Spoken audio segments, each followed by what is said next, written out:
No mercado de marketing digital, tem muito picareta, tem muita proposta que não faz sentido, tem muita historinha, tem muita ilusão.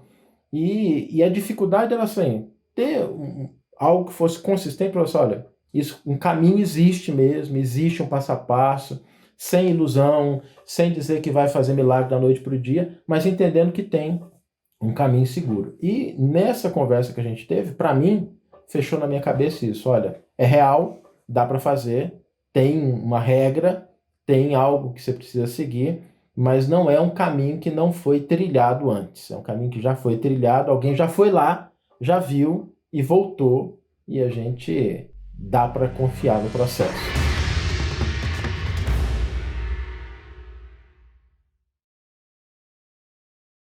Opa, aqui é o Érico e bem-vindo a mais um episódio do podcast Faixa Preta, um podcast onde eu entrevisto alunos e alunas da fórmula de lançamento que conseguiram chegar à faixa preta. Isso é, eles chegaram ao famigerado 2 milhões de reais de faturamento no ano atual. Recentemente estou entrevistando vários que chegaram em 2020. Nesse ano de 2020, pelo menos daquelas pessoas que a gente está acompanhando mais de perto, de um grupo de mentoria, foram 67 faixas pretas, inclusive. E dois deles estão aqui comigo, o Saulo e a Larissa. Tudo bom, Saulo? Tudo bom, Larissa?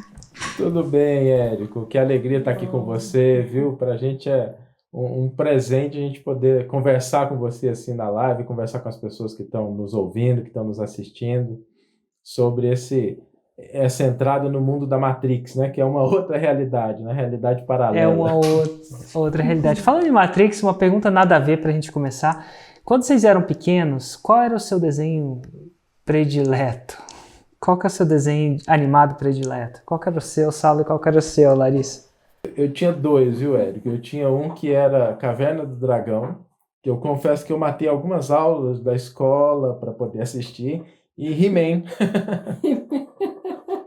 E He-Man também. E você, Larissa, você tinha algum predileto? Eu gostava dos filmes da Disney, assim, Pato Donald, Mickey, sabe? Eu adorava. Entendi. Até hoje. Mesmo daqueles que repetiam, né? Pato Donald que repetiam, sem ser de filme ou alguma coisa aquele que não acabava mais, sem ser um filme. Você tem algum predileto na sua cabeça? Algum filme Não, que não fosse filme. que não fosse filme. Fosse Bela e a Fera, alguma coisa do tipo. Uhum, Tipo a série. tá. Essa vai ser boa que até eu vou descobrir. Dos Smurfs. Lá. Não, tô só revivendo. Não tem nada a ver com essa parada que a gente vai falar hoje. A gente vai falar hoje de faixa preta. Mas eu acho que, enfim, hoje eu estava escrevendo um conteúdo e falando sobre o que eu mais gostava. Também transitava entre a Caverna do Dragão, agora que você falou, me acendeu uma luzinha. He-Man e Thundercats. Thundercats também era bom. Thundercats também era outro que a gente assistia muito. Thundercats era bom. Enfim, só tinha homem forte nesses desenhos, né? Os Thundercats, o He-Man. Enfim, eu não sei porquê.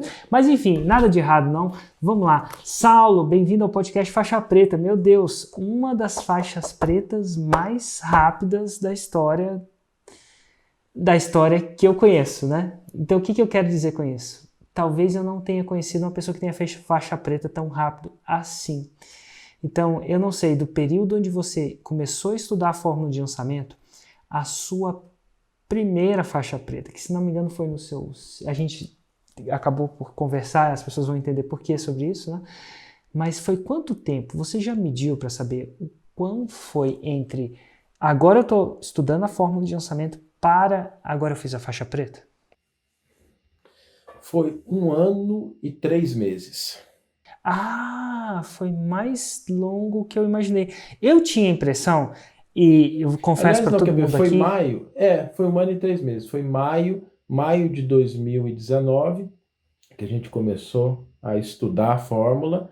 E Mais de 2019.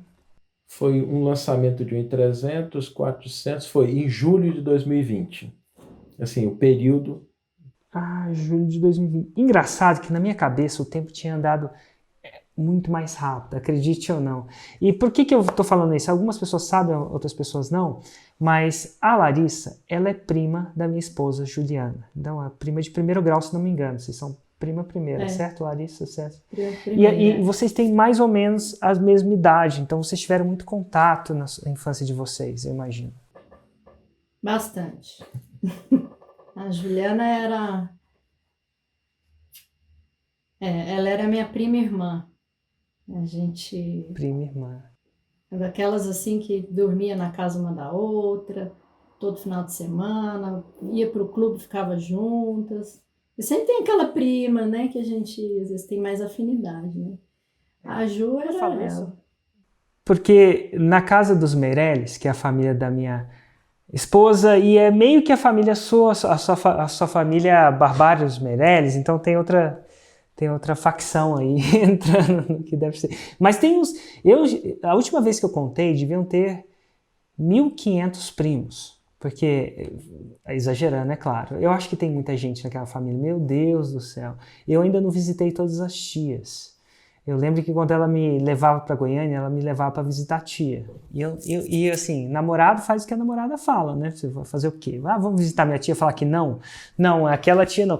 E, velho, tinha tia pra caramba, a tia Dorinha, tinha sei lá o quezinha, tinha o que bolinha, e a gente acabava, tio sei lá o quê, e aí, cara, juntava as facções de tia do tio e tinha muito, inclusive toda vez que a gente ia passar Natal na casa dela e tinha uma famigerada, que eu chamava famigerada foto dos Meirelles, geralmente Natal era muita gente, né? Era tipo panorâmica, botava todo mundo lá e aquele aquele mundaréu de gente. E eu falo, nossa, já vai começar a hora da foto Meirelles. Dito tudo isso, por que eu falando isso? De todas essas primanhadas, tudo, e nada de errado com isso, a Larissa era uma das primas que mais tinha contato da Juliana. Eu costumo dizer que é as primas que ela gosta. Ela não acha que tem prima que ela não gosta, eu já acho que tem prima que ela gosta e tem prima que ela não gosta tanto, assim, mas enfim. Ou não tem muito contato. Afinal, são muitas primas, então vocês sempre tiveram muito contato. E um dia eu vou falar como é que isso surgiu. Um dia a Juliana, eu geralmente pergunto para as pessoas como é que se me conheceram, enfim, eu já conheço vocês faz um tempo. Acho que antes de eu namorar com a Juliana, eu já meio que conhecia vocês, se não me engano, é bem conhecido. Eu não sei se eu fui no casamento de vocês, mas eu acho que na época eu já era... Que ano vocês casaram? 99. Eu estava começando a namorar com a Juliana oficialmente. Não sei se eu tava nesse processo de ir no casamento de vocês, não. Mas, enfim. A gente conheceu, fomos jantar no Piquiras. Piquiras, pra variar, Piquiras, né? Lá em Goiânia. É verdade. A gente foi jantar e conheceu vocês. E você tinha um apelido. Ainda existe? Existe. Bom, não sei se a pandemia acabou. Era o Pio. Ninguém me conhecia como Érico. Eu não sabia que você era Érico. Era o Pio. Demorou muito tempo para eu mudar de nome, né? Ninguém sabia, mas todo mundo chamava de Pio. Pio Rocha, já pensou nisso? Não faz sentido, né? Mas enfim. Então, assim, mas por muito tempo a gente foi morar fora, né? A gente morava na Europa, ficava viajando o mundo e meio que perdeu o contato. Vida que segue para vocês tiveram filhos, né? Tiveram 1, 2, se não me engano, 2? 3. 3 agora 3, um é mais recente. Enfim, e aí um dia, depois da gente voltar para o Brasil, a Juliana fala a seguinte coisa: Érico, o Saulo e a Larissa querem falar com você, eles vêm aqui até Brasília, vocês moram em São Paulo, e eles querem conversar com você sobre a fórmula de lançamento. Eu falei, tá bom. E eles vêm aqui, eu acho que vocês iam passar aqui, ou vocês vieram aqui para isso. E aí, nesse processo, eu acho muito interessante quando a família descobre o que eu faço, né? Porque é muito estranho, é muito diferente. E por muito tempo eu fiz isso muitas vezes e ninguém entendia. Ou ninguém fazia, ou ninguém se importava também, né? Todo mundo se importava o que a outra pessoa faz. Mas aí vocês vieram aqui, eu lembro que foi a última vez que eu vi minha esposa cozinhando. Quando foi isso? Foi em maio abril de 2019. Abril de 2019.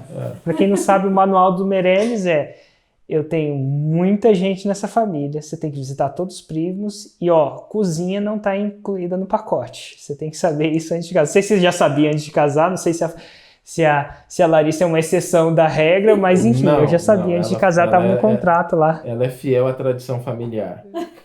Ninguém pega, enfim. E aí a Juliana falou assim, eu vou cozinhar. Naquele momento eu achei que tinha uma coisa estranha. Minha esposa falando que vai cozinhar de livre e espontânea vontade? Isso não acontece na família Meirelles. O que acontece? Não, Érico, porque geralmente é o seguinte, alguém vem cozinhar, alguém vem visitar a gente e já está subentendido na cláusula número 1 do contrato de matrimônio dos Meirelles que você cozinhará. Não, e eu não ganhei. E você sabe quantos pontos eu ganhei por cozinhar para vocês? Bom. Eu gosto de cozinhar. Aqui em casa, quem cozinha, final de semana, assim, faz uma coisa diferente, sou eu. Mas, deixa eu te falar a regra que você não sabe da história. Sabe quantos pontos eu ganhei? Quantos pontos eu ganhei? Quantos pontos eu ganho para cozinhar? Assim, tem um sistema de pontuação dos Meirelles, né? Não de todos os Meirelles, da Juliana. Quantos pontos eu ganho para cozinhar? Nada. Não faço mais que obrigação. Isso aí já estava também no contrato. Mas naquele dia ela falou que ela ia cozinhar. Eu falei, tem alguma coisa errada? Eu comecei a analisar o que estava de errado, o que tinha de errado. Eu nunca tinha ouvido aquilo faz muito tempo. E ela falou assim, não, eu vou cozinhar, porque se você cozinhar, você pode dar mais atenção para eles. E naquele momento eu falei assim, nossa, ela quer que eu realmente falo sobre o que eu faço para os Meirelles, né? Para a família Meirelles, tá? Para vocês. Até então, achei muito legal. Eu já falo que eu gosto, eu já não gosto de falar do que eu falo, né? Então eu fui lá. E aí vocês chegaram aqui e aí vocês falaram que estavam interessados na fórmula de lançamento. O que se passava na cabeça de vocês, Larissa e Saulo, naquele maio de 2019, comendo aquele salmão com molho shoyu? Eu sei que ela cozinhou. Ela fez um salmão, botou um molho shoyu, inclusive muito bom. E um molho de gengibre lá, e tinha aspargos também. E tinha aspargos também. Então, assim, não tava mal, não. Inclusive, você acredita, sabe qual foi a última vez que eu comi aquele salmão? Naquela. Nunca mais rolou um salmão. Eu pensei que nessa época de pandemia a Juliana cozinheira ia voltar, ressuscitar. Não. Foi só aquela vez e pronto, acabou. Mas assim, pelo menos aquela não foi só aquela, foi a última vez. Mas o que se passava na cabeça de vocês naquele dia? Sabe que interessante, Érico? A gente, alguns meses antes, eu estava na fase dos 40, né? Eu trabalho como executivo, tenho uma posição de alto nível, não posso reclamar. Mas chega um momento na vida que parece que você quer um pouco mais de liberdade, ver alguma coisa que você está deixando para o mundo. E a gente começou a olhar a questão do marketing digital. E eu me lembro até onde o carro estava quando eu virei para a Larissa e perguntei assim, meu bem, o que você acha da gente buscar alguma coisa com relação ao marketing digital? E ela disse assim, olha, eu estou junto, vamos. E a gente sabe que quando a esposa apoia, é porque é um sinal divino. E aí ela falou, olha, o Érico mexe com isso. Eu já tinha começado a escutar alguns conteúdos. Eu falei, vamos tentar um contato com ele. A gente tinha, igual você comentou, né? Tinha anos que a gente não se via. A gente não tinha contato, vamos tentar um contato. E quando abriu a possibilidade da gente sentar, conversar um pouco, a gente aproveitou, foi para Brasília, mas a gente estava querendo ter consistência, porque a gente pode falar de maneira aberta, né? No mercado de marketing digital tem muito picareta, tem muita proposta que não faz sentido, tem muita historinha, tem muita ilusão, e a dificuldade era assim, ter algo que fosse consistente para você, olha, um caminho existe mesmo, existe um passo a passo, sem ilusão, sem dizer que vai fazer milagre da noite para o dia, mas entendendo que tem um caminho seguro. E nessa conversa que a gente teve, para mim, fechou na minha cabeça isso, olha, é real, dá para fazer, tem uma regra, tem algo que você precisa seguir, mas não é um caminho que não foi trilhado antes, é um caminho que já foi trilhado, alguém já foi lá, já viu, e voltou, e a gente dá para confiar no processo. Que legal. Então, na verdade, vocês foram buscar saber o quanto disso era real e o quanto disso era difícil, fácil, típico, não típico, real. Exatamente. Aquela coisa. Era essa a intenção do almoço. Entendi. Assim, da conversa, claro. E eu lembro daquela conversa que não... Eu lembro de tenho a impressão que vocês estavam muito empolgados, né? Saíram empolgados, o olhinho brilhou. Às vezes eu falo com as pessoas, já falei disso com tanta gente, e eu aprendi a ver uma coisa que às vezes o olhinho brilha, às vezes o olhinho fica reticente, mas vocês não, seu olhinho brilhou mesmo e vocês estavam super, super engajados, né? O olhinho estava brilhando. E ao mesmo tempo, vocês não tinham ideia, pelo menos não tinham uma ideia decidida de produto a lançar. Essa ainda era ou já estava cozinhando? Não, a gente estava pensando em 10 coisas diferentes, a gente não tinha nada concretizado. Inclusive o projeto, né, que deu o resultado, foi um projeto que surgiu de uma maneira inesperada, porque depois de conversar com você, depois a gente começou a estudar a fórmula. Eu devo ter estudado a fórmula pelo menos agora eu já posso dizer assim, pelo menos umas 8 vezes, para que a gente pudesse entender. Eu comecei a conversar com as pessoas. E eu tenho um amigo meu que a gente tinha um trabalho de tradução da Bíblia junto. E a gente, toda segunda-feira a gente... Eu acho engraçado que eu preciso explicar isso, né? Porque uma vez, eu acho que no próprio tempo depois você falou assim, não, então tem um amigo que eu estou traduzindo a Bíblia. Eu quase falei para você, ô Saulo, não é por nada não, deve ter dado trabalho, mas alguém chegou primeiro, alguém traduziu antes. Inclusive eu tenho uma cópia em algum lugar aqui. E aí você me explicou que não é bem assim. Por que só para a gente deixar claro, por que você estava traduzindo a Bíblia se já traduziu? Na verdade, assim, tradução é uma coisa que não encerra nunca, né? Quando você vai traduzir uma coisa de um idioma para outro, você sempre tem um trabalho aí de atualização. E a Bíblia é um livro que ela foi escrita em 3 idiomas que ninguém mais fala, né? O grego koiné, o hebraico e o aramaico. E são idiomas que têm características totalmente diferentes do nosso. Então sempre é bom a gente estar voltando aos sentidos originais dessas palavras. Tem até uma brincadeira que eu gosto de fazer para explicar o que é o problema da tradução, que é uma frase de um filósofo cearense. Ele diz o seguinte: um relógio que atrasa não adianta, mas um relógio que adianta também não adianta. Um relógio que atrasa é um atraso, e um relógio que adianta também é um atraso. E o que adianta mesmo é um relógio que não atrasa e que não adianta. Traduz isso para o inglês. Não tem jeito. É complicado. E a Bíblia está cheia desses versos, dessas poesias. Então sempre é um trabalho, quando você se aproxima do texto original, você consegue perceber várias coisas ali, que quando você lê uma tradução, nada de errado com as traduções, todas elas têm seu valor, têm a sua proposta, mas quando você tem um contato com o idioma original, você tem uma outra dimensão da mensagem. Engraçado que eu nunca imaginei a possibilidade da tradução ter sido equivocada. Equivocada, talvez seja a palavra errada, mas não exata. Talvez aquilo não foi dito. Talvez aquilo é uma pequena interpretação do que foi dito. Porque eu lembro de chegar e falar assim, tem algumas coisas que você vai falar o seguinte, e aí o cara falou pro outro, tira o cavalinho da chuva. Como é que você leva isso pro inglês? Não dá, né? Você tem que explicar, você não consegue levar o literal e você tem que levar uma interpretação do que você acha que ele falou. Aí você falou, eu acho que ele quis dizer nossa, não vou nem entrar no... Desiste, no né? Mas assim, tem alguma... E olha que a gente agora hoje vive num mundo onde tem muito mais palavras do que tinha naquela época, imagina. Nossa, os idiomas naquela época, eles têm menos de 10% das palavras de um idioma moderno, com a riqueza. Eu imagino. Apesar de serem gramaticalmente complexos, eles são idiomas mais simples. Eu acredito que algumas dessas palavras eu trouxe para o brasileiro, para o português, que eu nunca tenho trazido oficialmente, não que elas estão no dicionário. Mas, definitivamente, quando você faz a fórmula, você descobre um monte de palavras que a gente até usa a palavra em inglês. Peguei um lead. É uma palavra que não tinha na língua portuguesa. Então, assim, e voltando à história de você estava traduzindo a Bíblia com esse cara, de verdade, vocês estavam traduzindo a Bíblia. De verdade, a gente estava traduzindo as cartas de Paulo. E aí ele comentou comigo que ele ia lançar um livro. E ele é um mineiro e eu sou goiano. E mineiro com goiano sempre tem um preâmbulo grande para qualquer reunião, né? Como é que você está? E o que você está fazendo?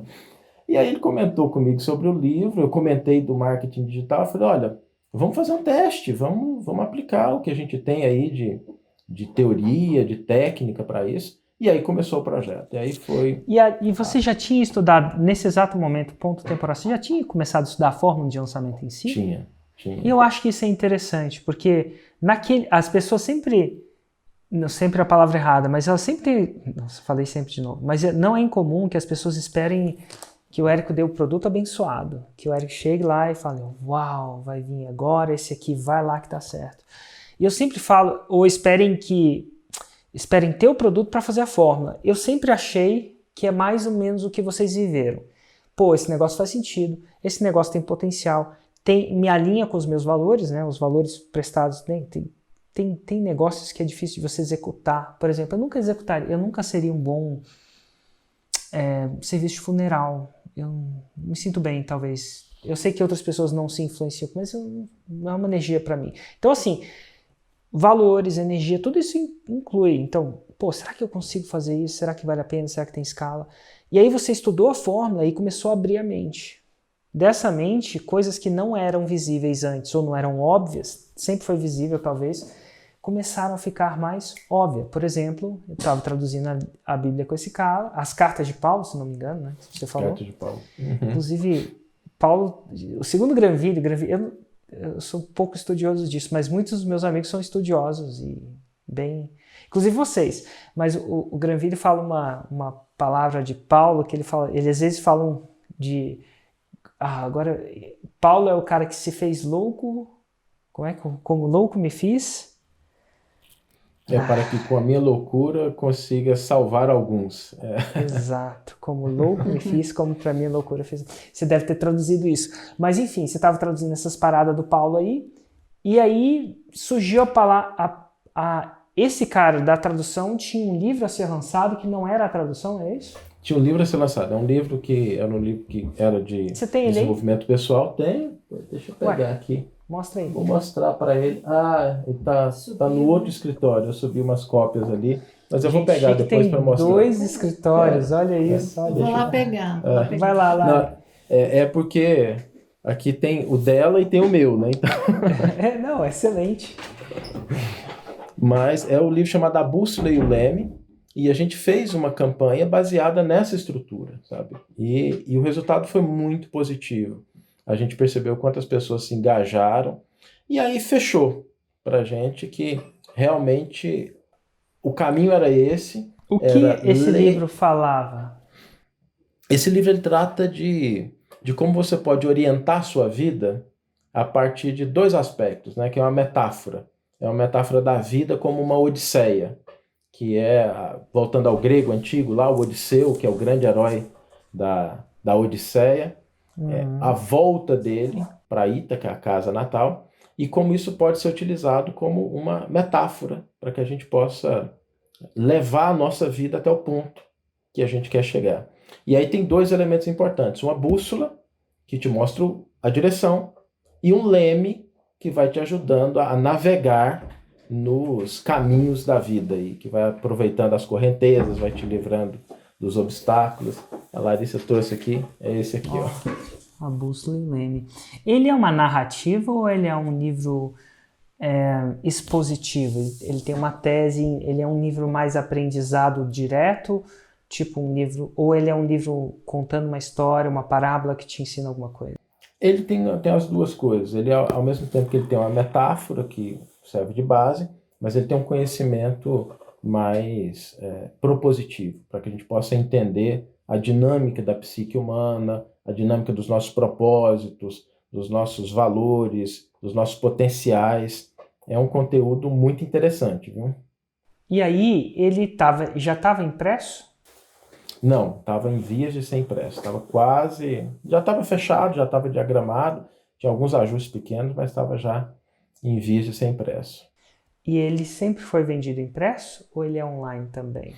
Não, ele é online. E assim, tá aprendendo um pouquinho, né? A gente fez o primeiro lançamento dele impresso, foi muito bom, mas nunca mais. Assim, produto físico, a gente precisa de uma logística, que é uma logística que é complexa, a gente não pode ignorar. A gente fez várias parcerias com editoras para poder fazer a distribuição. Todo o lançamento foi o lançamento online. A gente fez, inclusive, Você lembra o de quantas mesmo cópias esse livro foi vendido? 5.000 cópias em uma semana, 5.000, literalmente. 5.000 cópias. literalmente. Física, vocês pegaram e enviaram 5.000 cópias. E a pessoa pagou. Você lembra do faturamento bruto dessas 5.000 cópias? 292.578. 292. É isso que é um executivo de finanças. 292.500. 578. Aí sim, hein? Então você está falando de um lançamento de um produto físico que já no primeiro lançamento faz um 6 em 7, que é o que a gente chama de R$100.000 em 7 dias. E o livro foi entregue, ao invés de mandar pela internet, vocês pegaram, encaixotaram e enviaram para as pessoas. A gente começou a olhar, por exemplo, algumas coisas que fica claro para a gente, e para a gente assim no marketing digital, uma coisa que chama muita atenção, que é o over-delivery, se você entregar mais do que o que você promete. Porque você precisa fazer isso, você precisa mostrar para a sua audiência que aquilo que você está entregando é mais, ela precisa sair positivamente impressionada. Então a gente fez, por exemplo, as primeiras 1.000 pessoas que comprassem o livro iam ganhar o autógrafo no livro, o livro ia ser enviado autografado já para as pessoas. Então o Haroldo veio para São Paulo, autografou, assim, quase deu ler de tanto assinar os exemplares. Então a gente foi pegando os conceitos, que são os conceitos de você criar uma audiência antes, de você entregar valor, depois você fazer uma oferta e entregar mais do que o que você prometeu, você ter os bônus ali. A gente falou, como é que a gente pode ajustar isso para o contexto de um produto que é um produto físico, né? Que era o lançamento foi do produto físico. E a gente percebeu que foi muito legal, porque as pessoas começam a perceber o valor daquilo que você está entregando. E Larissa, você, nesse lançamento do Haroldo, você chegou a participar? Como é que era o seu papel nessa parada? Era uma coisa mais, esse é um projeto mais do Saulo? Você, como é que era para você nisso? Não, na verdade, eu participei ativamente de todos os lançamentos do Haroldo. Fazia os scripts dos CPLs, criava as páginas, né? E, enfim, fazia os posts, era tudo assim. Mão na massa. Mão na massa, sabe? Mão na massa. Nesse lançamento em particular, era o seu primeiro lançamento, o primeiro de vocês. Qual que era nesse primeiro lançamento, e não sei se é difícil voltar na época e tentar lembrar, o que você achava mais desafiante? Saulo, o que você achava mais desafiante, Larissa? Eu falo isso do desafio porque um primeiro lançamento tende, na minha opinião, ser desconfortável. Como aprender a dirigir um carro. Eu acho que é desconfortável, porque se eu ensinar vocês a fazer qualquer coisa, parece desconfortável o tempo inteiro. Até isso ficar natural. Carro é desconfortável, parece que não sou eu que estou dirigindo. Eventualmente fica confortável, talvez é o que está começando a virar para vocês. Mas na época o começo não é confortável, não tende a ser confortável. Algumas pessoas relatam conforto, mas o que era desconfortável para vocês no primeiro lançamento? Olha, eu posso falar por mim aqui, depois a Larissa comenta o dela, mas eu venho de um ambiente totalmente diferente, que é um ambiente de grandes organizações. Então eu tive que, isso eu tinha claro para mim, esvaziar minha cabeça e falar assim, o que eu sei, eu posso ser muito bom no outro jogo, mas esse é um jogo diferente. Então eu me convenci disso, eu tenho que aprender novamente essa jogada, essa parada, não é a mesma, e eu tenho que não trazer os conceitos que eu tenho de um mundo corporativo, de outra história, para um projeto que é um projeto de marketing digital. Então eu ficava toda hora me policiando, sabe? Porque às vezes a gente tem, talvez um dos maiores adversários do nosso grande sucesso seja o nosso pequeno sucesso. Porque a gente acaba se apegando a eles e a gente esquece que para chegar ao próximo nível você não precisa exatamente das mesmas coisas. Então para mim foi um exercício muito grande assim de, olha, ok, mas eu preciso entender desse jogo, ficar me policiando ali sempre para não já sei, não sei, eu vou pegar o capítulo, o módulo lá, vou assistir de novo, vou entender novamente. Não, isso dá para resolver assim, não, deixa eu ver qual que é a recomendação. Então, seguir isso aí foi um desafio grande para mim na época, e eu tinha isso muito claro, que era o primeiro desafio que eu tinha que vencer era esvaziar a cabeça, falar assim, ó, vou aprender algo novo. E para você, Lari? E esse trabalho de esvaziar dele, muitas vezes eu é que vinha para ele, sabe? Assim, Saulo, como é que o Érico falou que tem que fazer isso? Vamos voltar lá. Né? Porque como ele muito tempo, né, trabalhando na empresa grande, e para mim foi o contrário, né? Eu fiquei muito tempo só em função dos meus filhos, né? Porque o Saulo que dava o sustento, e aí quando ele me chamou para fazer essa parceria, e eu estava com um bebê de 1 aninho, né? 1 aninho. Acho que nem tinha 1 aninho ainda. Não, 1 ano e pouco, né? E aí eu falei, uau, eu acho que isso eu quero. Porque muitas vezes eu pensava assim, gente, eu vou para o mercado de trabalho, mas vou fazer o quê? Né? E quando ele falou isso, os meus olhos, como você falou, os meus olhos brilharam. Eu falei, poxa, acho que isso aí vai ser legal. E aí, o que eu sempre busquei ali no Fórmula é seguir o GPS, né? Sempre volto, até a gente tem esse lançamento do Haroldo e eu decidi, eu e a Ju, lançarmos, minha mãe também, que ela está aí no processo, e sempre assim, a gente faz um lançamento, aí tem uma análise do faixa preta lá do Insider, aí ele dá um up e fala assim, não, Ju, vamos começar tudo do zero. Aí vai CPL novo, promessa nova. Então, e interessante que foi um caminhar, tem sido um caminhar muito legal, tanto no lançamento do Haroldo quanto no da Celisa, porque toda hora você tem que dar um up. Aí isso deu certo, isso não deu certo, próximo nível. Aí se deu certo, não deu certo, próximo nível, né? E é interessante quando a Larissa comenta isso, que é uma coisa que a gente aprendeu, né? Às vezes o conceito ele é o mesmo, mas ele muda a forma de você aprofundá-lo. A cada lançamento você tem o mesmo conceito, porque a base, né? A base dos gatilhos, a base da estrutura, a base da trajetória, né? A estrutura que você utiliza da história, para que ela serve, tudo isso é o mesmo. Mas na hora que você vai colocando a mão na massa, que você vai crescendo, você vai percebendo o seguinte, olha, é o mesmo conceito, só que é como se você sair de um açougueiro para um cirurgião, né? Usa faca também, corta carne, mas a lógica ali, o nível de precisão do cirurgião é diferente, e aí o resultado que ele consegue é totalmente diferente. Então a gente vai percebendo isso, quanto a cada lançamento você vai aprendendo a utilizar esses elementos, que são os mesmos elementos, mas de uma maneira mais precisa, sabe?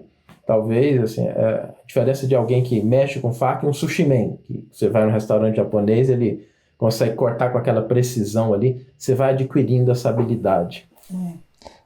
Eu vejo isso, teve uma época que eu comecei na Fórmula em 2013, e fiquei muito maravilhado, fiz curso de muitas outras coisas, nada de errado com isso. Chegou uma hora que eu decidi focar na Fórmula por um motivo ou outro, e eu comecei a sacar como é que aumenta lançamento. Comecei a viver um princípio que tendia a me ajudar a viver lançamento. E o princípio era, faz a Fórmula mais intensa. Então, engraçado. E eu vou perguntar se teve algum gatilho na prática que vocês conseguiram intensificar. Te dar um exemplo de algumas coisas que eu intensifiquei. Né? O mesmo gatilho, o mesmo conceito, intensifiquei. E às vezes eu pego algumas conversas de faixa preta, eu pego eles pego no sentido, né? Eu noto que eles estão fazendo isso. Às vezes até sem ver. Um jeito que eu intensifiquei peraí, prova. Prova é um gatilho bom, né? A prova, quando ela tem a multiplicidade da prova, ainda tem esse efeito social. Parece que todo mundo está fazendo. Então eu sei que também isso influencia. Então, antigamente eu falava, olha, tem um monte de gente que fez 6 em 7. É uma espécie de prova. Depois de um tempo, eu passei a reconhecer as pessoas que faziam 6 em 7 e tirar uma foto com elas. Então, ali eu intensifiquei a prova. Eu tinha uma prova, agora eu tinha uma foto das pessoas que tinham feito. E a foto cada vez tinha mais gente. Né? E para quem está no evento ao vivo, ele vê aquilo. Então, aí é mais intenso ainda. Ele vê aquilo ao vivo, as pessoas subindo, e legal é quase que se fosse uma foto que depois, quando a pessoa desce, você pode conversar com ela. Fala assim, e aí? Se é contratado? Se é real? Então, assim, eu sei que é um processo de identificar. E aí eu procurei, e às vezes eu intensifico ou não, eu falei assim, cara, como é que eu vou intensificar aquela prova, aquela foto para quem não está lá? Como é que eu vou fazer isso? E eu sei que a maioria das pessoas que duvidam tendem a falar que, cara, não fizeram 6 em 7. Entendeu? Não é possível que fizeram 6 em 7. Então peguei e intensifiquei a prova. Faz um bom tempo, acho que eu estou fazendo aqui, que eu estou entrevistando de segunda a sexta. Então eu criei um processo interno. Eu queria ver se eu conseguia fazer isso de uma maneira produtiva. Não. Né? Você tem processos que são fáceis, tem processos que eu consigo fazer por um tempo, tem processos que eu consigo encaixar na minha rotina. Mas eu pensei, vou entrevistar essas pessoas.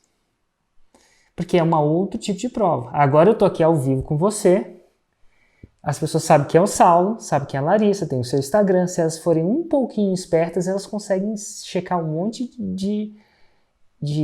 Se tem um jornalista aqui que quer saber se você é real, não é difícil de fazer algumas pesquisas de onde você está, de como é que você vai na sua página, ver se o Haroldo existe. Eu acabei de pedir... O que eu fiz? E eu não fiz intencionalmente não, mas me pré-analisando eu sei que isso é da máquina do Érico. Você falou do livro, o que eu falei? Você tem ele aí? É. Então, eu pegando você falou de uma evidência, de um livro que você lançou, mas, agora você mostrou ao vivo a capa desse livro. Tá aí, ó. Esse livro aí vendeu 5.000 cópias. E aí tem a capa. Então, o que eu tô deixando? Quem quiser me investigar as vias de fato, e eu não falo isso de uma maneira negativa, não. A gente tá aí. Bíblica tem o São Tomé. Tem alguma coisa de errado com o São Tomé? Mas, sinceramente, era o cara que gostava de ver para crer, não é? Ué, já que eu sei que vai ter muito São Tomé, deixa eu... Então, assim, a gente sempre procura maneiras de intensificar a prova. Né? Aí, ontem eu estava conversando com o Rodrigo Zago e eu pesquei que ele também estava numa vibe, numa energia de intensificação. Por exemplo, ele falou que depois de um tempo, ele e a esposa dele tinham um certo problema na gestação dos filhos. E para que ele pudesse gerir um filho e uma filha, ele tinha que tomar uma medicação que era muito cara. E graças a Deus agora ele consegue pagar pela medicação porque ele é faixa preta. Então, assim, isso não é um problema financeiro mais, é uma ampola muito cara e todo dia, se não me engano é todo dia, posso estar errado, tá? A Débora, que é a esposa dele, toma uma ampola. E aí ele falou a seguinte palavra, olha só, se não fosse faixa preta eu não ia sacar. E Érico, eu guardei as seringas. Eu guardei as seringas porque a gente está guardando as seringas porque um dia eu vou fazer um vídeo. E eu vou mostrar todas as seringas de injeções que minha esposa tomou. Ele está pegando um gatilho, que é evidência, prova, e está deixando essa evidência mais... Uma coisa eu te falar, tá? Inclusive quando eu era pequeno, eu tomei muita injeção, né? Eu tinha streptococcus, que era uma condição que eu tinha que estar constantemente sendo monitorada, então não sei se aos 4 ou antes de 10 anos, eu tirava sangue quase todo dia por um bom tempo. Como criança parece 25 séculos, eu não sei ao certo quanto que é, mas eu devo ter tomado isso por um ano. Então, por um ano, quase todo dia eu tirava sangue. Isso é uma coisa eu te contar isso, né? Outra coisa eu te mostrar a pilha de seringa ou de agulha que já entrou na minha veia. Dá mais intensidade. Vocês já se pegaram em alguma de umas coisas que no começo dos seus lançamentos tinha uma intensidade X e acabou sendo intensificado? Por acaso você se lembra de algum desses gatilhos que vocês fizeram? A gente utilizou muito o gatilho da comunidade. A gente aprofundou ele cada vez mais. e a gente construiu, e é o que a gente quer construir, assim, uma comunidade de pessoas preocupadas com o desenvolvimento pessoal, com o crescimento, com o equilíbrio de emoções, com meditação. A gente criou um aplicativo, inclusive, de meditação para isso. A gente foi agregando outros elementos e que a gente foi criando esse senso de comunidade, em que a pessoa ela pode fazer parte, que se não do conteúdo ao vivo, do conteúdo pago, do aplicativo, mas a gente foi criando esse senso de identidade, a gente foi aprofundando isso com o tempo, e esse gatilho é um gatilho que para a gente funciona muito, porque ele inclusive está relacionado com o nosso propósito, né, de realmente impactar positivamente a vida das pessoas. Isso para a Larissa, para mim, para o Haroldo, é fundamental, é um valor para a gente. Como é que as pessoas agora se sentem mais parte, no seu caso? As pessoas começam... O que é diferente? A gente cria toda uma linguagem específica para isso, né? Para a pessoa que está fazendo o curso, para a pessoa que está no nível ainda intermediário, mas é a família Odisseia, a pessoa chamada Eles se chamam de família Odisseia. Então, todo mundo faz parte da família Odisseia. E eles são todos comandantes, né? Comandantes? Comandantes, que é o comandante da própria vida, é aquele que está pilotando o avião da própria existência, ele não está no banco de passageiro. Né? Então ele é o comandante. Então é tipo um vocabulário... Um vocabulário específico. Que só quem é da comunidade... Exatamente. Não é que não tem a palavra comandante comandante existe, mas naquele contexto significa uma coisa completamente diferente. Exatamente. As pessoas se referem uma das outras como comandantes, às vezes? Se referem. Sim. A gente fez um evento ao vivo em março, né, assim, pouco tempo depois, antes de começar a pandemia, e era muito bonito a gente ver as pessoas ali se identificando como comandante da primeira turma, comandante da segunda turma, comandante da terceira turma. Então, é muito legal que a gente vai criando esse vínculo. Essa linguagem, esse aspecto de identidade, são coisas que você vai utilizando para aprofundar o gatilho da comunidade. E a hora que você para pensar, parece que é uma coisa óbvia, né? Mas você não vê isso antes de você começar a colocar em prática. Aí você vai percebendo que você tem maneiras de ir intensificando isso, de colocar isso de uma maneira mais presente na vida das pessoas. E isso é muito legal, como a gente vai descobrindo esses jeitos assim da gente aprofundar o gatilho. É engraçado que vocês fazem parte do Insider, de repente a gente vai chegar até nesse ponto, mas a gente está constantemente olhando de como é que a gente faz essa comunidade mais comunidade. E uma das coisas que a gente fez semana passada, numa reunião da semana passada, foi criar um nome... Esse ano foi um ano que a gente criou desafios. Não tinha no Insider. E também criamos naquele contexto o GPS. Então, quando eu falo GPS para você e você é um Insider, você sabe exatamente o que é o GPS. É aquela planilha, um passo a passo, customizado para você fazer o passo a passo daquele desafio. Né? E eu não vou entrar em muito detalhe sobre o que é isso, não. Só que durante a conversa da semana a gente falou o seguinte... Peraí, a palavra desafio pode ser usada de qualquer jeito. Eu vou fazer um desafio. Inclusive, você pode fazer não sei se já fez devia fazer um desafio para os seus alunos. E aí a gente passou um tempo e falou assim, e se a gente criasse uma palavra que só fizesse sentido para quem é insider? Olha que interessante. E GPS, eu sei que do conceito do insider também é um conceito, mas a gente não criou o GPS, né? Então, é um conceito emprestado. Mas assim, tem algumas palavras no Fórmula que eles são coisas... Cara, quem fala, fiz o meu primeiro CPL, CPL1, que entende que é isso? E aquilo cria comunidade, só no evento ao vivo do Fórmula a gente vai saber isso. E aí a gente arquitetou, a gente orquestrou isso. Então a gente fez uma palavra e falou assim, cara, como é que a gente vai trocar o nome do desafio? A gente não vai chamar mais desafio. Mas não pode ser um nome que não faça sentido para eles, porque eles já têm isso na cabeça. Porque a gente, na hora da criação, a gente não estava preocupado em criar comunidade, a gente estava preocupado em fazer eles fazerem o 6 em 7. É tipo assim, só que depois que a gente faz isso, a gente fala assim, como é que a gente... E aí a gente criou uma nova palavra para desafio. E a gente vai repetir isso tanto que vai soar estranho para vocês, né? Mas vai soar muito estranho para vocês, porque vocês já fizeram um desafio. E está muito, desafio. Só que vai entrar uma galera nova e para eles não vão ter esse passado. E a gente vai repetir tanto isso, que a gente acredita que vai pegar e vai chegar uma hora que ninguém vai se referir como uma coisa. Por exemplo, R2X, que eu chamo no Forma, nada mais é do que um concurso de testemunho. Uhum. Só que a gente nunca chegava e falava assim, ei, vai fazer um concurso de testemunho? Não, a gente falava, vai fazer fiz um R2, R2X. Então ficou assim, engraçado que então esse movimento de criação de jargões é um movimento orquestrado. E a nossa intenção é que as pessoas se sintam mais juntas por causa disso. Porque você pega então, ao eu modificar a palavra desafio, né? Naquele contexto, daquela comunidade, eu estou ensinando, eu sou professor, eu tenho essa chance. Não necessariamente pega, nem tudo pega, né? Tem apelido que pega, tem apelido que não pega. O meu de faculdade pegou, mas muitos não pegaram. Mas assim, então, mas é orquestrado. Né? Então a gente sentou e falou assim, ó, isso aqui a gente vai chamar... E a gente não chega, eu não falo isso para eles, né? Se a gente não tivesse nessa entrevista, ia sair... vocês nunca iam ver. Eu nunca cheguei para os meus alunos e falei assim, ó, vou chamar isso de R2X para criar comunidade para vocês.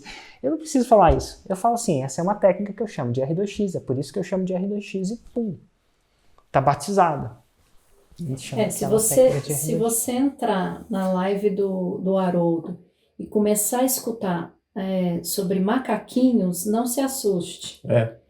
E as pessoas que estão ali, elas vão entender o que são os macaquinhos da meditação, sabe?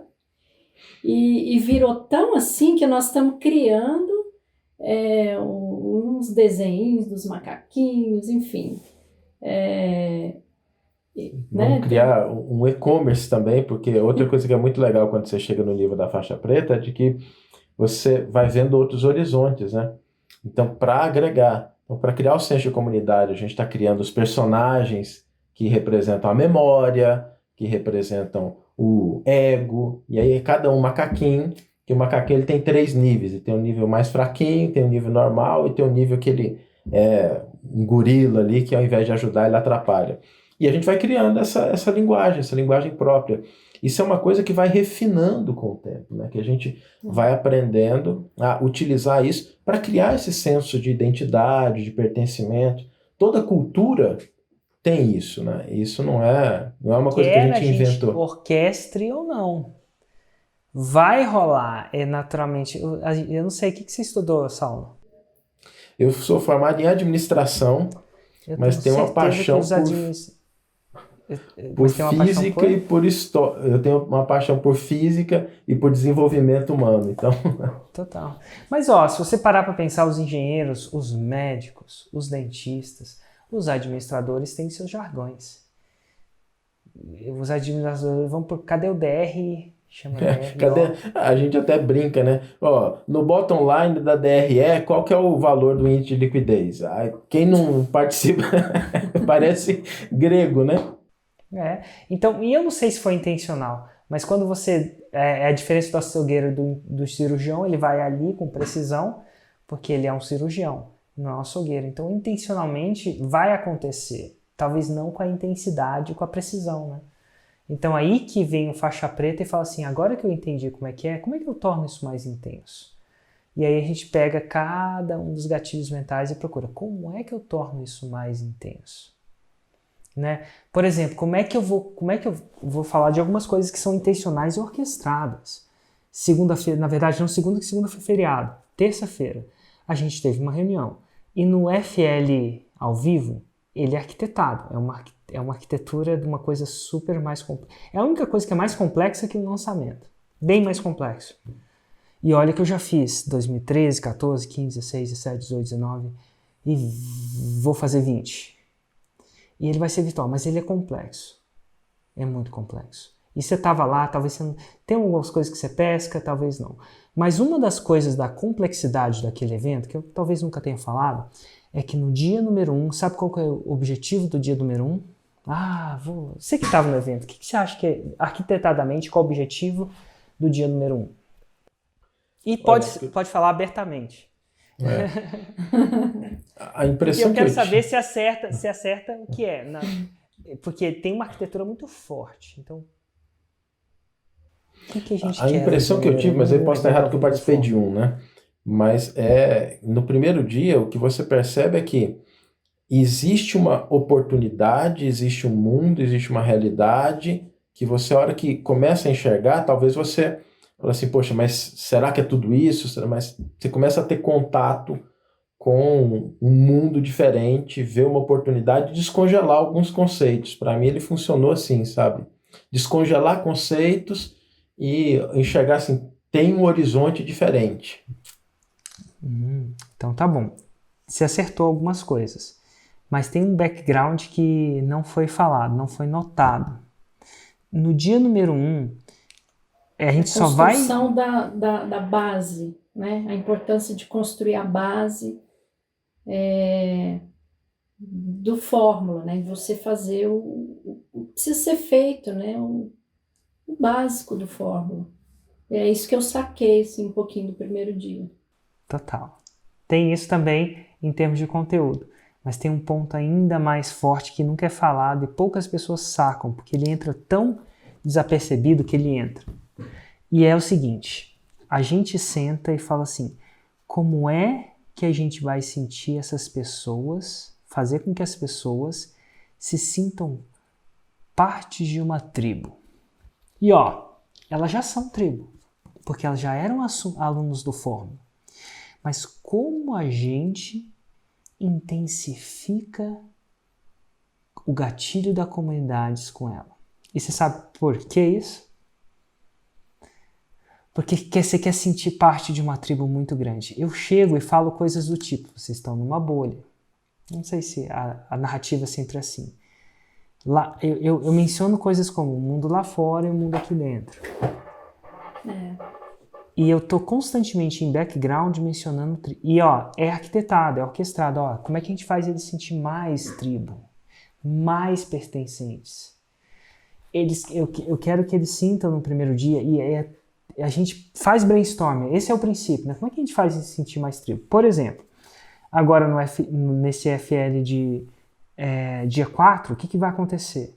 Vai ter muito... E a gente está no virtual, que é difícil fazer a pessoa sentir mais tribo no virtual. Tem várias coisas que a gente faz no ao vivo que não dá para fazer no virtual. Quer um exemplo? Aquela parada do... Aquela parada do lance, só quem tá lá entende o que eu tô falando, não é só falar mais. Alguma coisa que só eu entendo. É alguma coisa que eu faço. E é até engraçadinho, porque é uma coisa super desconfortável no começo, no final tá todo mundo confortável em fazer. Inclusive eu sinto desconfortável no começo. E aí a gente fala assim, cara, como é que a gente constrói tribo no primeiro dia? E aí a gente tem uma consultora de fora, ela fez 17 eventos, inclusive esse do Tony Robbins recente, que se não me engano você até participou, a Ju falou. Participei, viu?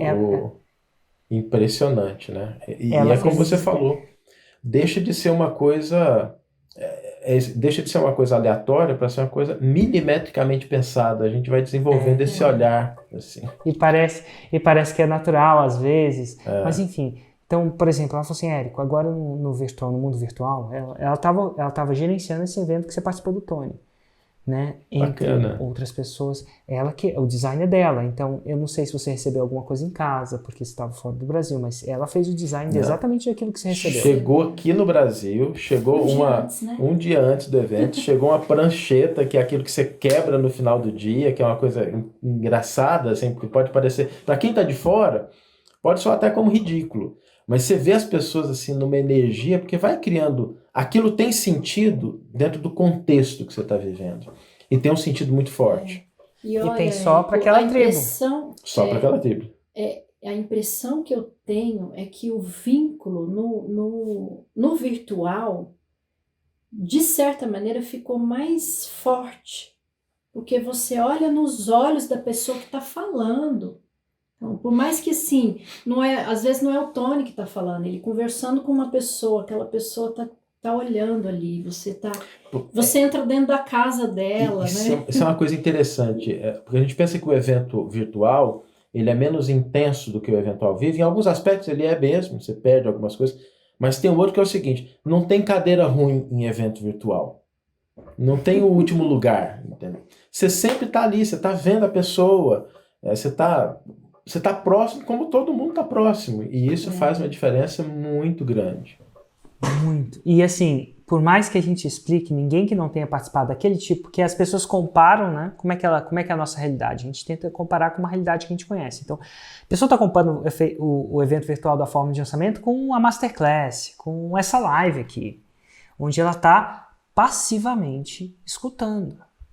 E aí a gente fala assim, mas ela não se sente, é difícil de sentir uma tribo aqui. Passivo, não é que é difícil, já se sente, mas não é o outro nível. A gente estava fazendo design dessas coisas do virtual, que vai ser outro nível. Os breakouts, a cada palestra vai ter um breakout, onde ele vai ter um exercício, olha que interessante, que ele vai fazer no meu computador, na verdade no dashboard, a gente vai fazer um dashboard, não sei se você fez isso aí, vai ter um painel para você fazer os exercícios, e depois ela vai dividir discutir as respostas, dificuldades ou não, com as outras pessoas. Então você entra na casa das outras pessoas aleatórias, alguém vai estar com, provavelmente vocês lá, se vocês participarem. Loucura. A gente participou, a gente sentou numa hora, tinha uma pessoa de Portugal, uma de Londres e uma da Turquia.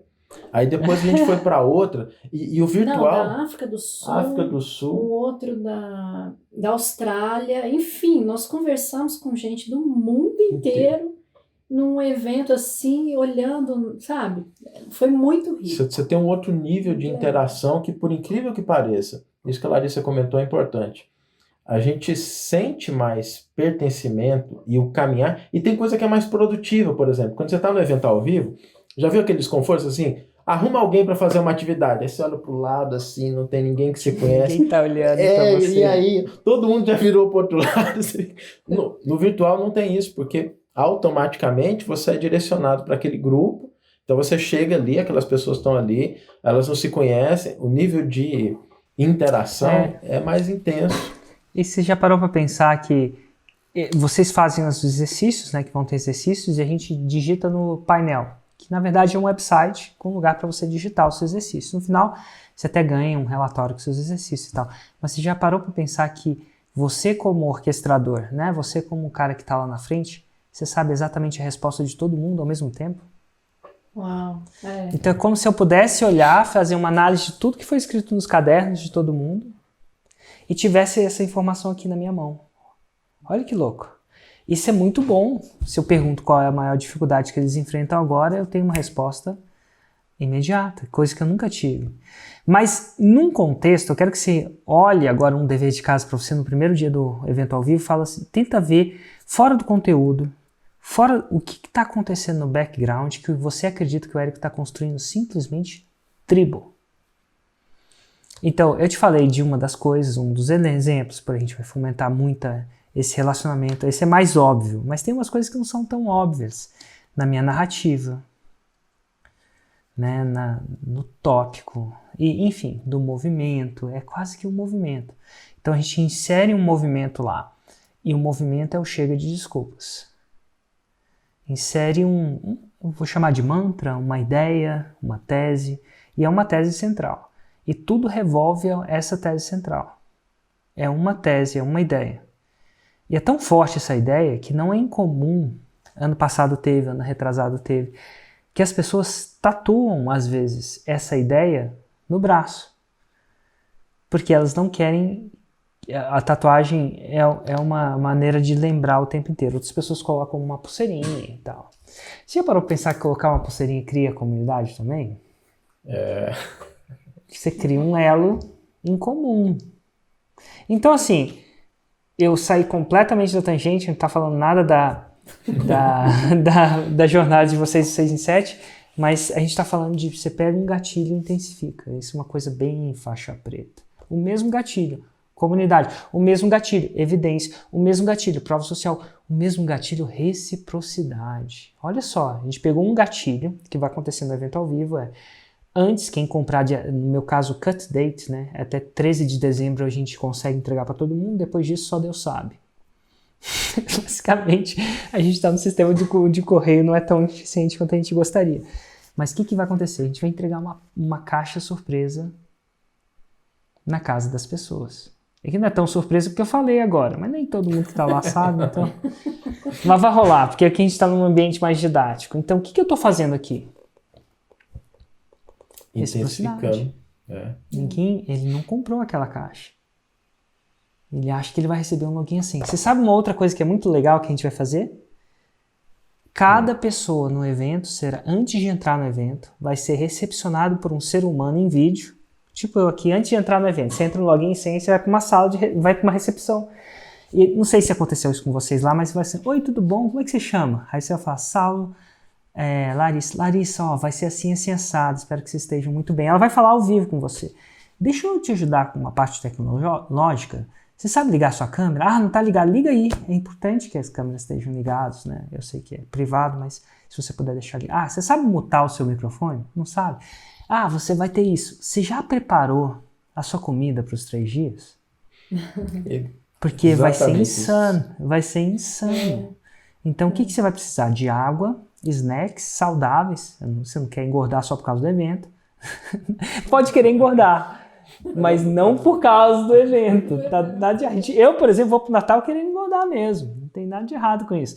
Mas eu não vou com culpa, não. Você não quer engordar sem estar planejado para isso. Se é isso, prepara o seu melhor chocolate, tá tudo bem. Se não, prepara aquela coisa mais saudável que te deixa mais atenta, presente.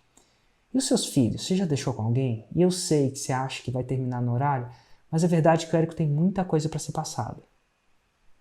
E pode passar no horário. Nenhum plano sobrevive ao campo de batalha. Isso é real, é ao vivo. Então, ao invés de cortar conteúdo, ele vai fazer, ele vai entregar. Então, pode ser, se eu fosse você, eu fazia os seus filhos dormirem em algum outro lugar, estarem bem cuidados. Porque o 6 em 7 depois vai ser bom para eles. Eles vão te cuidar. É por pouco tempo. Não é só isso. É por pouco tempo, né? Não é só isso, mas enfim. Então, assim, isso gera o quê? Conexão.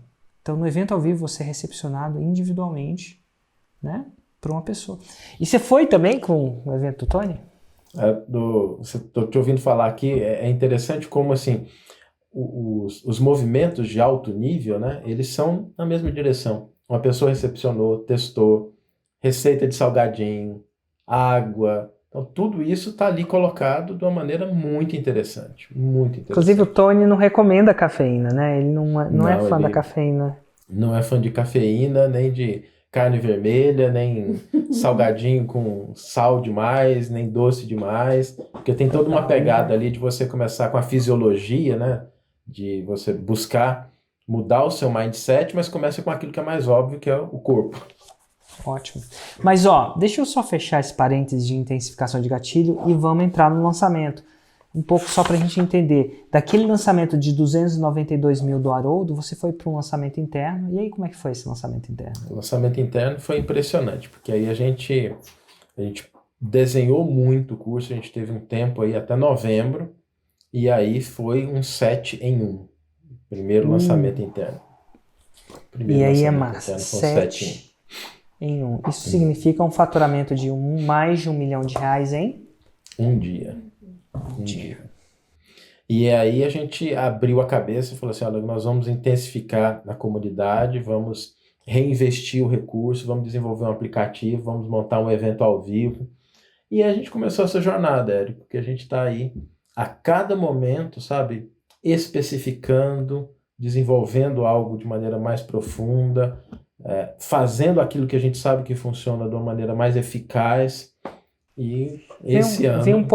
Vem um pouco da maturidade também, porque eu já vi muitas pessoas pegarem esse dinheiro e ir para Cancún. Não que você vai gastar R$1 milhão em Cancún, mas existem vertentes disso. Peguei e comprei um carro novo, nada de errado com isso, inclusive. Comprei uma casa para minha mãe, tem umas pessoas que fazem isso de uma forma um pouco mais,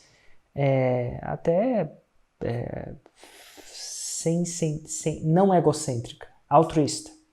Mas faz! Não era hora da casa da mãe. Era hora de construir um negócio. Era hora de pensar, beleza, como é que eu estabilizo as bases? Como é que eu reinvisto? Como é que eu faço isso? Até porque é uma coisa que parece que para vocês foi óbvio. E isso é importante porque quando você entra nesse nível de faixa preta, existem outros desafios que você não tem quando você está começando. você tem uma equipe que está envolvida, você precisa envolver essa equipe, você precisa motivar essa equipe, tem processos que se tornam mais complexos, ferramentas que são mais sofisticadas. Então não é você achar que aquilo que você estava fazendo agora vai continuar fazendo do mesmo jeito. Não, é uma empresa, é um projeto muito maior. E você precisa estar atento para isso, porque às vezes você fala assim, mudei de vida, agora eu já sei andar de carro, mas você não se preparou para andar com o carro, né? O carro ele tem um seguro, ele tem que dar manutenção, ele tem que calibrar o pneu, tem que colocar gasolina. Então não é só assim, a bicicleta e o carro são dois veículos, mas para você manter o carro é diferente você manter uma bicicleta, que é diferente você manter um barco, que é diferente você manter um avião. Nossa, diferente, bem diferente de manter um avião. E um barco também. É interessante isso, porque são ferramentas incríveis, tanto o barco, o navio, o avião, a bicicleta, mas são diferentes, você tem razão. Vem uma série de responsabilidades. Se você manter o barco, o carro do jeito que você mantém sua bicicleta, você tem problema. Seu carro é guinchado na primeira multa. Você pode botar em risco, é interessante isso, mas nem todo mundo vem com isso. Isso que eu queria deixar de claro para vocês.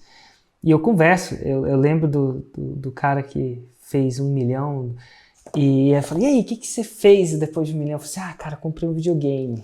Tipo, não que o videogame custasse tão caro, mas foi...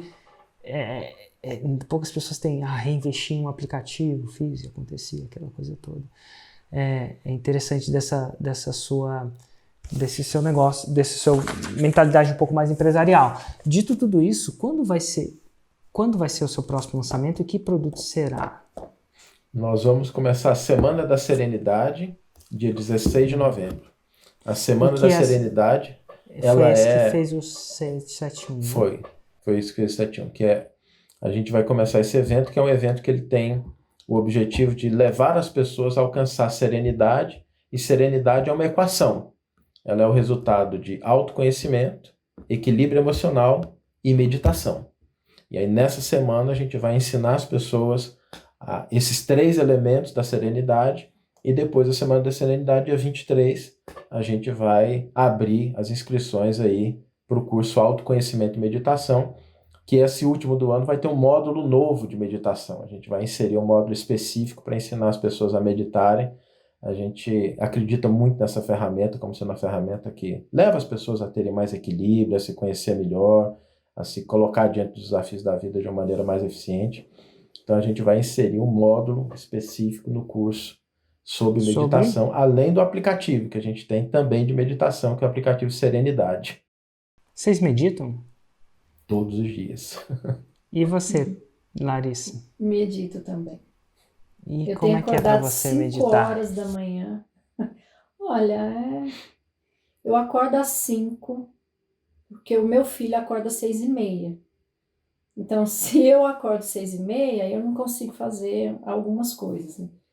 Aí eu tenho feito yoga e aí eu faço a meditação. E quanto tempo você medita? Como é que é o seu processo? Eu medito uns 20 minutos. 20 minutos. E qual é o seu processo? Porque às vezes eu falo com você, eu falo, não sei você, mas às vezes eu falo com a Larissa e eu entro num estado zen. Só de falar com ela. Não é? Você não tem isso, não? Teve um dia que você estava muito, assim, chegou, nossa, deu tudo errado no trabalho, aí você chega e fala com a Larissa. Nossa. E a Larissa, cara, não parece... tem tempo ruim. Não tem tempo ruim. E eu quero saber um pouco eu quero saber se ela já nasceu assim ou se foi uma meditação. Mas, Lari, como é que é o seu processo de meditação? Eu medito, então de repente eu posso ser um pouco mais Larissa, assim. Olha, na verdade eu tenho um mantra e eu entro nesse mantra. É um mantra pessoal? É um mantra pessoal. Eu sei que tem alguns mantras pessoal, certo. É um e mantra aí pessoal. E aí eu foco nesse mantra e vou indo. Eu sei que vem pensamentos, eu vou deixando... Eles vêm, depois eles vão, aí eu lembro, vou voltar no mantra. Mas sem culpa, sem... Tranquilo. Então, mas assim, eu posso parecer que sou assim muito tranquila, mas eu tenho a parte agitada também. Eu adoro correr. Corrida, para mim, me desestressa, sabe? Eu sempre achei que a Larissa, com muito brava e muito agitada, ela fala assim, Saulo, eu acho que eu tô bem agitada hoje. Não vou me segurar. Segura que lá vem. Eu não consigo imaginar, Saulo, eu não consigo ver a Larissa brava. Não sei se ela já ficou na vida, Não. mas... Eu falo isso, Lari, porque eu sou uma pessoa... Eu tenho... não sei como é que eu vou dizer isso. Mas, ó, tem 231 dias que eu pratico meditação 1 hora por dia. Então, o que significa isso? Que eu sento 1 hora? Não. Durante um dia, eu vou meditar um total de 1 hora. E teve épocas desses 230 dias que eu fazia isso tudo numa sentada só. E aí, às vezes, funcionava, não funcionava. Teve épocas que eu mudei o approach, porque ele estava ficando muito sofrido. E eu não queria que fosse sofrido, eu não queria meditar por meditar, né? Eu queria praticar por uma coisa maior. Então, assim, eu fui flexibilizando, fiz até alguns cursos em relação a isso, de como fazer. Mas eu comecei a descobrir uma coisa. Quando você faz isso todo dia por um certo tempo, quando eu faço isso todo dia por um certo tempo, eu começo a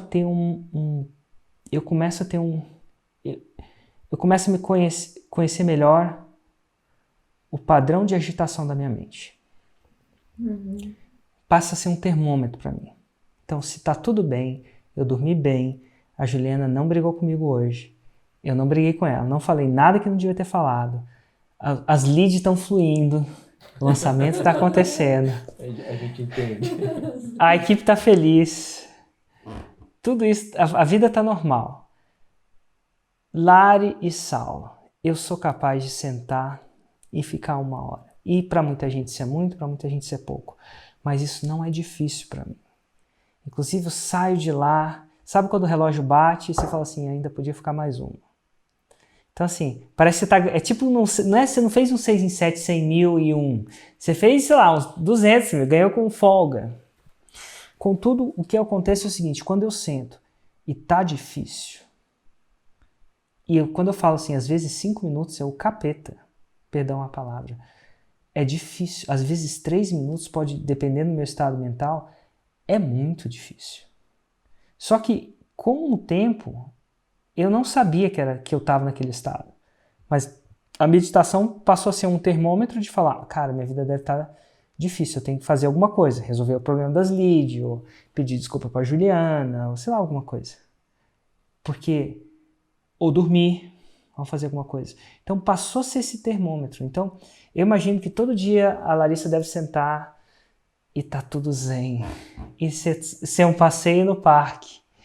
E ela acorda e faz yoga. Mas para mim não é assim. E eu queria saber como é que é para vocês. Vocês têm esse mesmo... Você tem alguma coisa parecida em relação a isso? Ou não? Todo dia é um desafio mais fácil? Não, para meditação, para mim, eu coloquei a meditação como sendo aquele momento de alimentar a mente.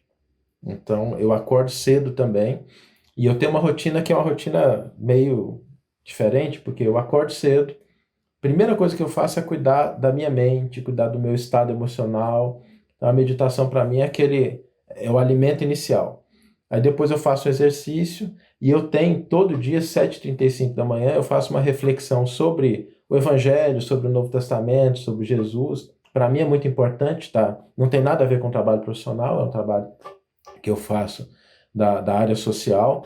E para mim é muito importante estar junto com as pessoas ali. Então, quando dá 7h35 da manhã, a gente está fazendo uma reflexão ali com 300, 400 pessoas. Quando termina, tem 600 pessoas às vezes. E aí que ao vivo? Ao vivo. Todos os dias no Instagram, num perfil que a gente tem do Evangelho por Emmanuel, a gente tem todos os dias, 7h35 da manhã. Chama O Evangelho por Emmanuel.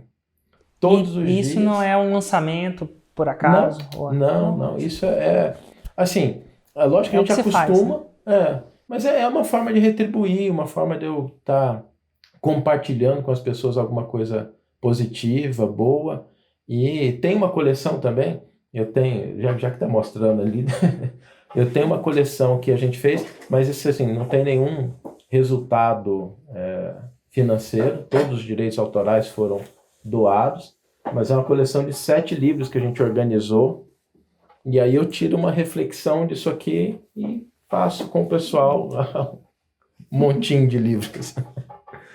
E faço uma reflexão todo dia, 7h35 da manhã. E aí é que eu começo o dia com as outras atividades. Eu entendo. E você consegue manter essa rotina em quantos por cento do seu tempo? Vamos dizer, se você tem um ano, tem 365 dias, quantos desses dias, em média, você vai ter realizado essa rotina? Só para ter uma noção de proporção de frequência, né? 90% dos dias a gente Então, consegue. 9 em cada 10 dias você vai executar isso. E geralmente um é tipo alguma exceção, alguém precisou de você e você precisou lidar com alguma coisa. Quando tem algum problema, ou às vezes você tem alguma situação específica também, aí o que eu vou fazendo? Eu vou tirando aquilo que não é crítico. Então, assim, se não der para fazer o exercício físico, ok, beleza, ele é o primeiro que sai. Aí tem a outra prioridade, que é a meditação, o momento de eu cuidar de alimentar o corpo. Esse é o segundo. O terceiro, que nunca saiu, foi a reflexão às 7h35 da manhã. Esse já tem mais de um ano que a gente faz todo dia. Até porque o terceiro você não faz sozinho, né? Não. Aliás, isso é interessante, né? Se você quer se comprometer, arruma alguém para andar junto. Como é que eu não ia fazer essa live se eu já tinha me comprometido com vocês e com as pessoas que assistem, né? Mais uns ensinamentos do Saulo, que inclusive é nome de livro também, né? Saulo é o nome de Paulo de Tarso antes dele ter adotado o nome de Paulo. Ele se chamava Saulo e depois virou Paulo. Tiro 2 sacadas aqui. Se você quiser se comprometer, qual que é? Arrume alguém para andar junto com você. Arrume alguém para andar junto. Tem um aqui, você falou que foi muito interessante para mim, eu não sei quando é que eu vou revisitar ela, mas um dos maiores adversários do seu grande sucesso é o seu pequeno sucesso. Pequeno sucesso. Interessante, essa é para você refletir, para andar junto. Show de bola. Lari, eu sei que está entrando muito adentro, mas dica, eu sei que algumas esposas e maridos entram junto. Eu quero você me dar dica de o que fazer e o que não fazer quando seu marido, seu esposo é membro do seu time de lançamento. Alguma coisa que faça e não faça. O que é que funciona e que não funciona? Porque muita gente me pergunta isso. Só que a gente não trabalha no lançamento especificamente comigo. Então não tenho legitimidade para falar nesse sentido. O que fazer e o que não fazer? Eu faça e eu não faça nesse sentido. Nossa. Eu não sei, olha. Você pensou que ia ser fácil? Né? Olha, um tempo atrás, a gente montou uma franquia, era Dr. Fit, de podologia. Né? Uma época que a gente morou 1 ano e meio em Goiânia, a gente montou. Mas depois dessa franquia eu falei assim, nunca mais eu vou trabalhar com Saulo. Nossa! Até entendo. Porque, sabe, ele tem os processos dele, as coisas que ele acha que tem que fazer daquele jeito, que é certo e tal. Mas agora, acho que foi diferente, não sei, a gente tá os dois com o mesmo propósito, os dois assim... Eu acho que é isso, tem que ter os dois olhando para uma mesma direção. Você acha que na podologia não estão olhando tanto para a mesma direção? Eu acho que não. Foi a primeira experiência e foi assim, a gente tinha objetivos diferentes ali com aquele projeto inicial e quando a gente está olhando para o objetivo final e ele é único, a gente consegue suportar os pequenos problemas, porque às vezes não quer uma coisa, mas assim, o que é a bússola? É o seu alvo. É o alvo. E aí, poxa, aí a gente quer chegar, a gente sabe onde a gente quer chegar, né?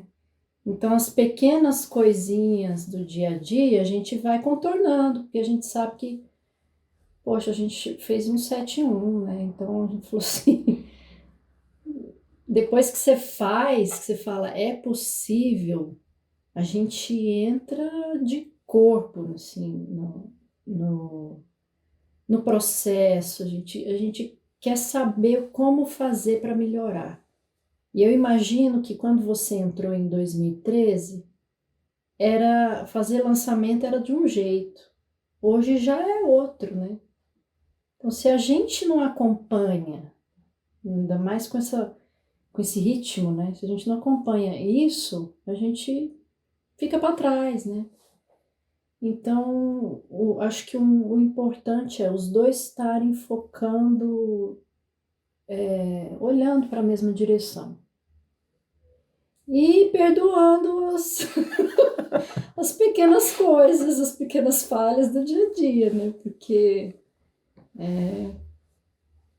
às Vai vezes é acontecer. complicado. Imagino. E filhos? Os seus filhos têm noção daquilo que vocês fazem? Eles estão mais velhos. Quantos anos eles têm, os dois primeiros? 18 e 16. Meu Deus, você é mais velho do que eu. Não imaginava. E tem um de 2 anos e meio. 2 anos e meio. Total. Mas vamos lá. Eles entendem o que Isso vocês é fazem? interessante, Érico, porque isso é uma coisa que a gente teve como valor. A gente sempre envolveu os filhos em tudo que a gente faz. Assim. Eles sabem o que a gente está fazendo. É lógico que você não vai explicar para eles como é que faz um CPL, né? Mas eles sabem o que é o projeto. Quando a gente edita os livros, a gente coloca o nome deles, sabe? A gente envolve. E uma coisa que é interessante, que a minha filha me falou uma vez, foi talvez um dos momentos assim, de maior gratidão para mim. Foi quando ela falou para mim assim, papai, eu sei que você às vezes não está comigo, mas você é um pai muito presente na minha vida. Então, ela percebia isso porque os momentos em que a gente dedicava para os filhos eram momentos para eles e eles sabiam o que estava acontecendo na nossa vida. Então, a gente nunca falou assim, não, estamos fazendo uma reunião, estamos trabalhando com isso, a gente está lidando com isso agora, a gente não vai poder fazer tal coisa porque a gente está lidando com esse projeto, então eles fizeram parte. Então, a gente tem que trazer a família para o projeto. Lançamento não é uma coisa que você pode fazer de maneira isolada, sem envolver sua família. Aliás, é muito gostoso quando você envolve a família, porque ele te possibilita estar junto com as pessoas. Como eles são mais velhos, né? 18, 16, a gente consegue conversar ali, como se estivesse conversando com um amigo, né? Quando tá falando de lançamento. Nossa, fiz tal coisa, por exemplo, a gente teve uma análise com, acho que é Rodrigo Correia, é isso, não é? É, o bigode. Nossa, foi maravilhoso. E ele deu a dica das pesquisas, que na verdade ele falou no encontro do Insider, né? Mas a gente não tinha essa noção, assim, de tanto que era importante fazer a tal da pesquisa, né? E aí eu envolvo os filhos, né? Eu vou contando, cara, a gente fez a pesquisa, a lead estava R$ 5,58, caiu para R$ 1,78.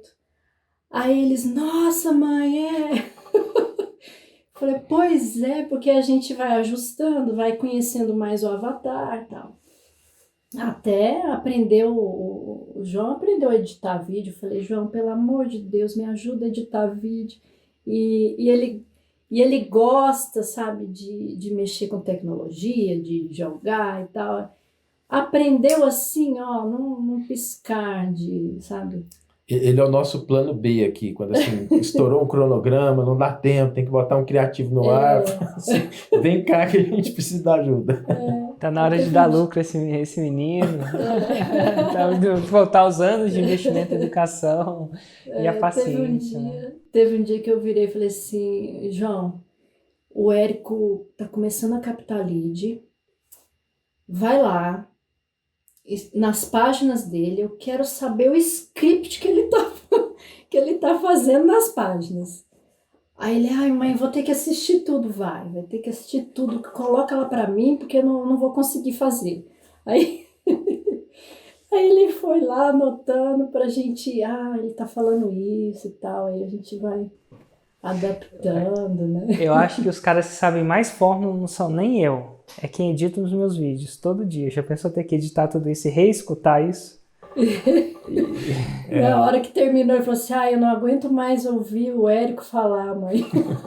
Ainda de maneira lenta, porque ele tinha que colocar lento para poder digitar. Teve um dia que chegou uma hora que eu não, na época da minha vida, que eu não consigo mais me escutar. Me escutei muito. Então, às vezes eu tô no Instagram, não a trabalho, passa um vídeo meu, vai. Tipo assim, eu não consigo me bloquear porque eu sou dono da conta. Não sei se é saudável você bloquear os seus próprios anúncios, vídeos e tal.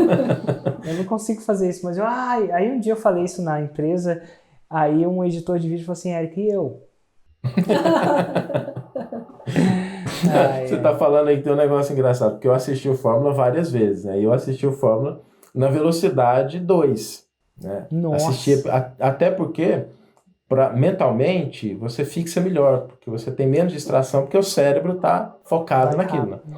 E aí era muito engraçado, porque eu te ouvia falando na velocidade 2, quando eu te ouvia falando na velocidade normal, parecia estranho, sabe?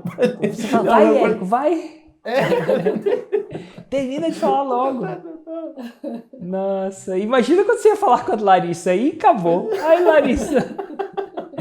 Que a Larissa é mais calma ainda do que eu pra falar. Não, Larissa. E com o Léo, o irmão dela. Nossa. O Léo também, pra quem não sabe, o Léo também. Né? O Léo, o dia que eu estiver muito bravo, precisar fazer uma coisa, eu falo assim, deixa eu ligar pro Léo. Léo, o que foi? Léo, como é que tá a sua vida? E aí ele vai falando calmo. E eu vou ficando calmo. Tem uma coisa que chama os neurônios espelho, né? Eu rio, vocês riem, eu soluço, vocês soluçam. Né? Eu bocejo, a gente tende a bocejar. E quando alguém fala mais calma, a gente tende a acalmar. É engraçado. Dito isso, gente, que conversa gostosa. Parabéns pela faixa preta. Desde meditação, insights. Eu queria, antes de terminar, eu sei que a gente já está terminando, eu queria perguntar agora para você, Saulo, dicas do faça e não faça com expert. Porque você achou um bom expert, existe um certo sucesso. E eu imagino que sempre tem atalhos e obstáculos em toda jornada, em toda odisseia. Eu queria que você falasse, cara, o que você acredita que deve ser feito e o que não deve ser feito quando está lidando com o expert? Acho que a primeira coisa, Érico, é você não esquecer que o expert é um ser humano também. E você precisa lidar com essa parte emocional, porque boa parte do fracasso, do problema, não é a técnica, é a falta do mindset, a falta do emocional. Então, o expert ele vai ter momentos em que ele vai ter dúvida, em que ele vai se sentir inseguro, se ele não é um cara que está muito acostumado à venda, às vezes ele pode até ser alguém que está muito acostumado a estar na internet, mas ele não está acostumado à venda, por exemplo, ele vai dar uma travada. Então, esteja atento a esse aspecto emocional do seu expert. Ele também é uma pessoa, a gente não pode esquecer disso. E uma coisa que eu digo assim, nunca nunca entre com alguém que você não tenha alinhamento de propósito, de ideal, em que você não tenha assim, aquela afinidade. Não busca só, pode ser a pessoa mais famosa, tá? E a gente já teve caso disso, de pessoas que são famosas, que têm, mas que não têm aquela afinidade de propósito. Isso, mais cedo ou mais tarde, vai fazer com que o edifício venha abaixo. Tá? Então, assim, eu diria assim, não esquece que seu avatar é um ser humano e não começa um projeto sem alinhamento de propósito. Nossa, é tipo casamento, né? Alinhamento de propósito e são dois seres humanos, né? Legal. Show de bola. Muito obrigado. Foi um prazer tê-los aqui. Confesso para vocês que é um prazer imenso sempre conversar com vocês. Mas enfim, foi demais estar com vocês aqui. Quero que um dia vocês voltem a vir em casa, mas tem que, de repente, nesse século, no próximo, depois que, enfim, o mundo se normalizar, porque eu quero ver a Juliana cozinhando de novo. Será que vai acontecer de novo? Ou será que agora que vocês são faixa preta, ela vai falar assim, Érico, Agora você volta para aquilo que a gente assinou o contrato lá, que estava na cláusula número 2 do contrato Meirelles, não cozinharás. Tem dia que o Noga nunca chega para a mãe, faz comida para mim, ele já sabe que é inútil. Ele viveu 10 anos sobre o Liam, né, o meu menor, não sabe ainda, não aprendeu, ainda tem que passar 6 anos, chega, Ju, comida, a Juliana olha para ele e fala assim, você não entendeu? Você não entendeu? O Noah nem chega na mãe e fala assim, papai, pode fazer um café da manhã para mim? Figuraça, né? Mas assim, é sempre bom ter vocês aqui e parabéns, vocês chegaram lá muito rápido, não é comum isso, não é típico, muito menos típico, mas sim é possível e não é... Também não me surpreendo, e é claro que eu sou um pintor, arquiteto de obra pronta, não funciona assim, mas eu vejo muito juízo, muito fundamento naquilo que vocês fazem. E eu acredito que esse projeto só está começando. Falo isso para todo Faixa Preta, falo para vocês também. Esse é só o começo. Tá bom? Bacana. Um abraço. Obrigado, Érico. Um abraço.